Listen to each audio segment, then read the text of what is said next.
So here, show really, me. I used to be really in my palm, like that. Yeah.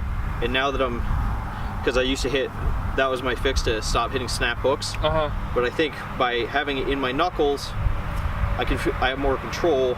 It lets me release the club head a little bit harder. And look how much you can hinge it this way to gain a lot of speed and power. If you're keeping it square in your palms like that, there's less. You have to swing harder because you're missing a lever.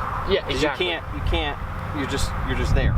Exactly. You can't hinge it. Exactly. So I try to, when I'm playing well, if I try to hinge it, I can swing a little bit easier just because it's got that extra, 90-degree cock in it. Yeah. And I can whip through.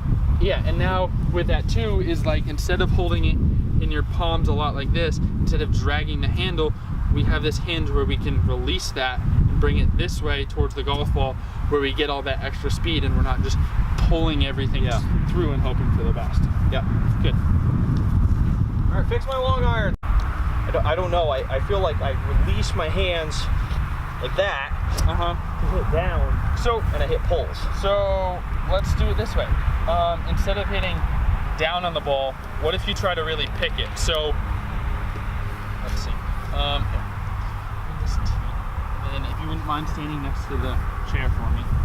So if we have this ball up and forward like this, we already know that's too much time to get under, and that's when you try to hit those big high draws, and they can really get you in trouble when you snap hook.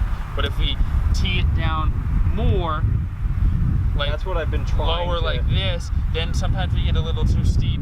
And what were you saying the ball does from there? I'll snap hook it. You'll snap hook it, so you'll just kind of smother it like this, or you'll just kind of pull it this way. I'll smother hook it, So I want you... My solution I've been finding to fix it is I've teed it a little bit lower.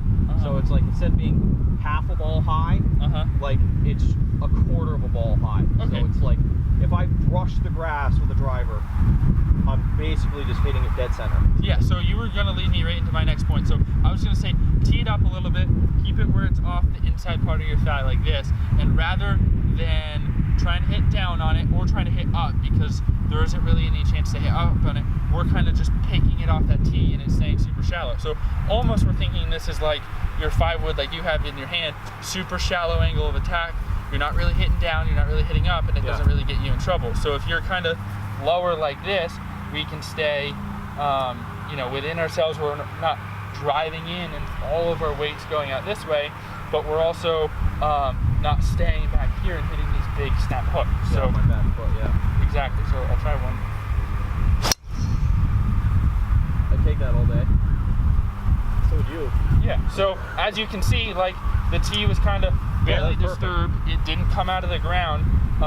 Certainly didn't break, so I wasn't super steep on it that way, but I was nice and shallow with it. You're 9.5 plus, so that kind of makes sense. Actually, I think I raised it.